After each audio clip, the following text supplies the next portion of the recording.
Salut à tous. Dans cette vidéo, je vais vous montrer comment créer un espace membre sur votre site web. L'espace membre est essentiellement un moyen de partager du contenu sécurisé. Un contenu qui n'est disponible que pour les utilisateurs qui fournissent leurs informations ou achètent un produit spécifique. Vous pouvez l'utiliser pour des cours ou encore pour donner accès à certains contenus nécessitant une autorisation spécifique. Alors, quel est le processus? En gros, si un visiteur arrive sur votre site, il peut soit s'inscrire gratuitement en partageant ses informations pour devenir membre, soit acheter un accès. Cela peut être un accès global à l'espace membre ou l'achat de mini-cours pour un contenu spécifique. Une fois inscrit ou après achat, il a accès à l'espace membre et à son contenu. La première étape que nous examinerons sera la mise en place des pages d'inscription ou d'achat. Cependant, cela viendra en fait en deuxième lieu. Nous commencerons d'abord par construire l'espace membre. C'est l'endroit où les utilisateurs fournissent leurs informations. Et cet espace membre, il peut contenir n'importe quel type de contenu. Dans l'exemple de cette image, nous vous montrons comment le faire avec un cours vidéo par exemple. Toutefois, cela peut être n'importe quoi, du partage de fichiers, la publication d'un article ou d'une série d'articles. Quoi que vous choisissiez, comme ce cours par exemple, cela s'intègre dans un espace membre. Vous pourrez donc créer toutes ces choses-là. Allons-y, et commençons à construire notre espace membre. Maintenant, nous sommes dans l'outil de construction. Et nous avons déjà configuré un site web. Je vais maintenant vous montrer comment intégrer un espace membre à n'importe quel site. Peu importe le type de site que vous avez déjà créé, vous pouvez y ajouter cet espace très simplement. Nous avons des modèles préconçus spécialement pour les espaces membres. Donc, si vous débutez, vous pouvez choisir l'un de ces designs. Mais je vais vous montrer à quel point il est facile de l'ajouter à n'importe quel site. Maintenant, nous allons commencer par créer notre espace membre. Et dans la prochaine vidéo, je vous montrerai comment vendre ou donner accès à cet espace. Mais d'abord, créons le contenu que nous partagerons avec les gens. Lorsque je construis un site, j'aime organiser les éléments dans des dossiers. Vous savez désormais qu'avec ce bouton, le bouton Page, vous pouvez accéder à l'ensemble de vos pages sur le site, qui sont regroupées dans le dossier Pages. Nous allons créer un nouveau dossier pour les cours de nos membres. Chaque cours correspondra à une page que nous placerons ici. Nommons ce dossier Cours. Sortons pour accéder au dossier cours et à l'intérieur, nous pourrons commencer à ajouter nos leçons. Cliquez simplement sur « Ajouter nouveau » pour créer une nouvelle page. Chaque page sera un cours distinct, mais parfois, une seule page pourra contenir plusieurs vidéos ou informations. Nous avons cette catégorie dédiée aux membres qui nous aidera à organiser plus facilement notre contenu. Il y a différents designs adaptés à divers besoins pour présenter un cours, l'espace membre, des cours individuels, des tableaux de bord, etc. Commençons par créer un cours individuel. Ici, nous avons un design pour un cours individuel. Nous souhaitons que la première leçon soit sur une page distincte avec, dans ce cas, une vidéo qui présente l'ensemble du cours. Nous pouvons intégrer un bouton d'appel à l'action, un résumé de la leçon, peut-être certains avantages ou tout autre élément que vous souhaitez mettre en avant. Dans ce modèle, en bas, il y a d'autres cours auxquels on peut accéder. Choisissons ce design et nommons-le « Leçon 1 ». Dans l'option « Ajouter au groupe », sélectionnons « Cours ». Ainsi, cette page de la leçon 1 sera ajoutée à la section des cours, et c'est tout. Maintenant, nous avons ajouté notre leçon 1 dans nos cours. C'est une page que vous pouvez entièrement personnaliser comme vous le souhaitez. Par exemple, vous pouvez changer le nom du cours. Ce bouton peut rediriger vers l'endroit que vous souhaitez, peut-être vers un tableau de bord avec tous les cours. C'est vous qui décidez. Vous pouvez simplement modifier la redirection du bouton. Ici, vous pouvez changer votre vidéo si c'est un cours vidéo.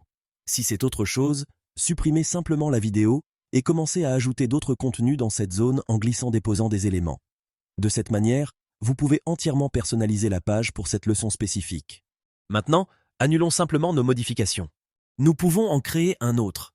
Disons que nous utilisons celui-ci comme modèle principal. Nous pouvons donc le modifier à notre guise. Et nous voulons utiliser ce modèle pour d'autres leçons. Il suffit d'aller dans les pages et de le dupliquer pour avoir exactement la même page, mais avec un contenu différent. Nous le dupliquons donc et obtenons une copie. Ensuite, dans les pages, nous pouvons changer son nom. Appelons-le « Leçon 2 » et modifions l'URL pour qu'elle soit également « Leçon 2 ». C'est tout. Nous pouvons maintenant éditer cette page pour notre deuxième leçon. De cette manière, nous pouvons créer nos cours individuels en tant que pages individuelles pour chaque leçon. Toutefois, il existe une autre façon de procéder. Par exemple, nous avons une page individuelle comme celle-ci, mais vous voulez peut-être un tableau de bord. Ainsi, ce bouton « Retour » pourrait rediriger vers un endroit où l'on peut voir tous les cours disponibles. Comment faire cela?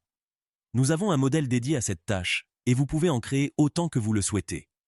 Comme je l'ai mentionné, en cliquant sur « Ajouter nouveau », vous pouvez ajouter une nouvelle page, et encore une fois, dans la section « Adhésion et cours », vous pouvez voir les différents types de cours que vous pouvez développer.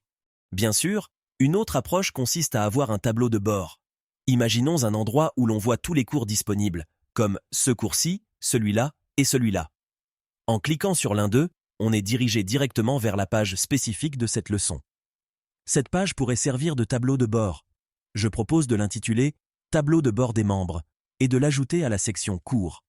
Par exemple, si on veut organiser le contenu de cette manière, le bouton pourrait être relié directement au cours 1. Pour ce faire, dans l'onglet Pages, on sélectionne le groupe de pages, puis on choisit Leçon 1, et puis d'ici, nous pouvons sélectionner Leçon 2. Ainsi, si vous avez plusieurs leçons auxquelles les gens ont accès après leur inscription, vous pouvez les organiser de cette façon et lier chaque cours à sa page que nous avons déjà créée. Donc, nous avons un espace membre où tout est listé, puis des pages individuelles pour chacun. Vous pouvez en ajouter autant que vous le souhaitez. Donc, si vous souhaitez ajouter une autre ligne en dessous, il suffit de copier ce bloc en cliquant sur « Copier le bloc ». Et ensuite, à partir des éléments copiés, vous pouvez simplement le glisser et le déposer où et quand vous le souhaitez. Vous pouvez alors ajuster un peu l'espacement, et maintenant, nous avons une troisième ligne avec des cours. Mais encore une fois, vous pouvez lier à un cours spécifique n'importe quelle page que vous avez créée. De cette manière, vous pouvez organiser et avoir un tableau de bord comme celui-ci, avec des liens vers des cours individuels représentés par les pages que vous avez créées. Une autre option consiste à présenter votre cours d'une manière différente, comme celle-ci par exemple. Avoir une navigation sur le côté, et lorsque l'on clique, le contenu s'affiche ici. Encore une fois, ce sont des pages individuelles. Créons-en une nouvelle pour vous montrer à quel point il est facile d'organiser votre contenu de cette manière si vous le souhaitez. Sélectionnons-la et appelons-la « Cours 1 » pour distinguer les noms. Et nous pouvons également l'ajouter à la section « Cours ». Mais quelle est la différence ici? En gros, nous avons cette barre de navigation sur le côté gauche et le contenu réel à droite.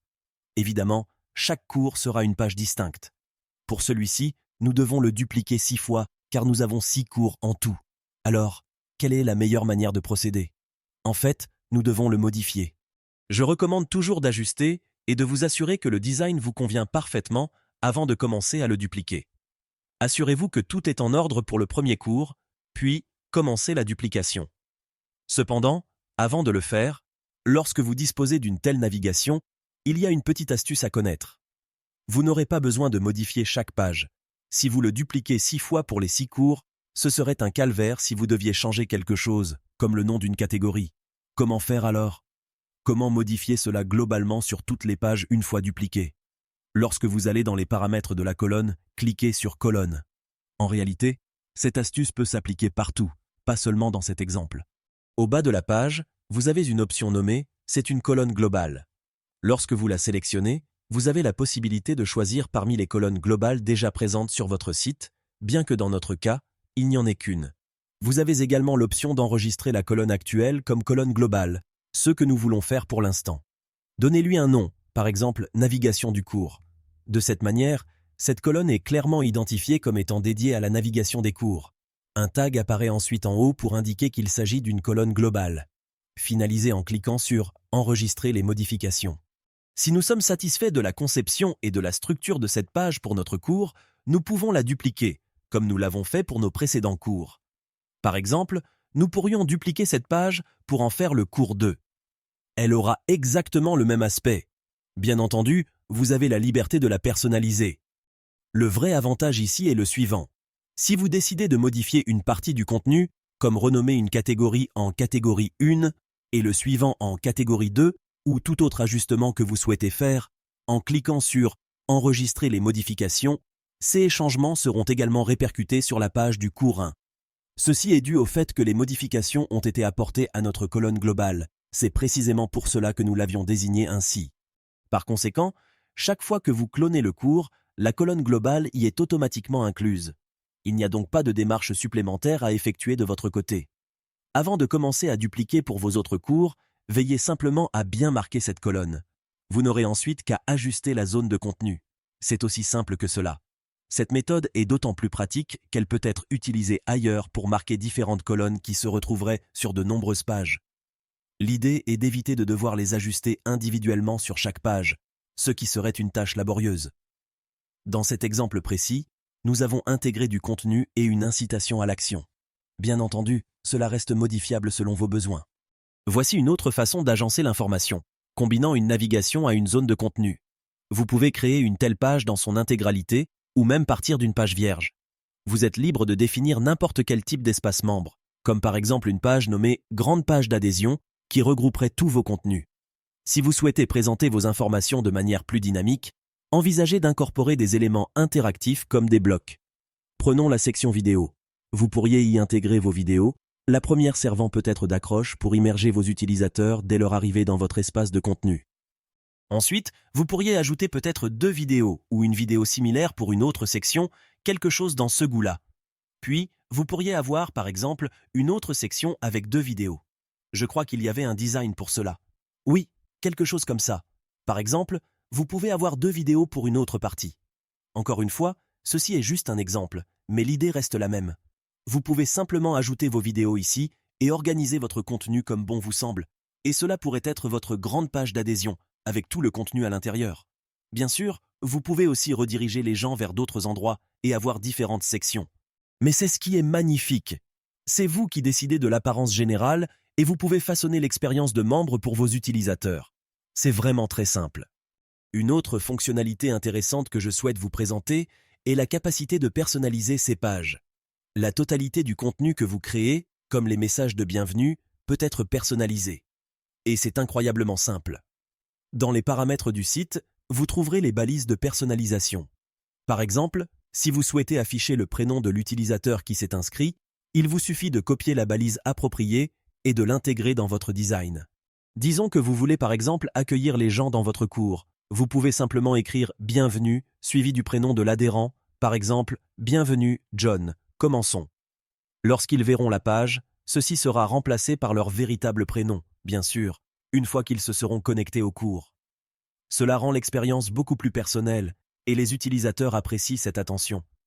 En effet, ils trouvent cela agréable de voir leur propre nom. Vous pouvez utiliser cette fonctionnalité à travers votre design, sur toutes vos pages, partout où vous le souhaitez. C'est une autre manière originale de présenter votre contenu. Mais, au final, c'est à vous de décider comment structurer le tout. Dans tous les exemples précédents, nous avons principalement évoqué des leçons ou du contenu similaire. Cependant, ces méthodes peuvent servir à bien d'autres choses. Vous avez la liberté de donner accès à ce que bon vous semble. Une autre possibilité, par exemple, serait de permettre l'accès à des fichiers. Ainsi, au sein de la section consacrée aux adhésions et cours, nous disposons de quelques illustrations en bas de page. Ces pages sont conçues pour le partage de fichiers. Si vous désirez proposer aux membres une page dédiée au téléchargement de fichiers, c'est tout à fait faisable. Prenons cette page comme exemple. Appelons-la « Espace de partage de fichiers ». Nous pouvons aisément l'intégrer à nos cours. Cela offre une alternative design où les participants peuvent télécharger divers éléments, des PDF, des documents ou toute autre information que vous souhaitez mettre à leur disposition. Il vous suffit ensuite d'ajuster le nom et la description, puis de renseigner une URL. Si vous souhaitez partager un fichier, il vous suffit d'opter pour l'option dédiée. Choisissez simplement le fichier souhaité depuis votre gestionnaire de fichiers. Une fois cette étape réalisée, dès qu'un utilisateur cliquera sur le bouton associé, le téléchargement du fichier s'initiera. Naturellement, vous pouvez configurer différentes actions selon vos besoins. Par exemple, déclencher l'apparition d'une fenêtre pop-up ou rediriger vers une autre page. Mais ici, l'idée est de permettre le téléchargement d'un fichier. Ainsi, vous pouvez organiser votre contenu sur différentes pages que vous avez créées et nous mettons à votre disposition de superbes modèles adaptés à différentes situations d'adhésion. Dans la vidéo suivante, je vous expliquerai comment limiter l'accès à ces pages aux seuls membres. Cela évitera que des personnes partagent vos contenus sans en avoir le droit, garantissant ainsi la protection de vos vidéos, fichiers et autres contenus. Je vous montrerai également comment monétiser cet accès et comment le gérer efficacement. Alors, restez à l'écoute pour la prochaine vidéo. En attendant, je vous suggère toujours de commencer par la création de vos cours. Définissez l'essentiel, l'apparence, le contenu principal. Dans la vidéo suivante, nous aborderons la gestion concrète de l'accès et la manière d'organiser vos offres. Rendez-vous donc à la prochaine vidéo.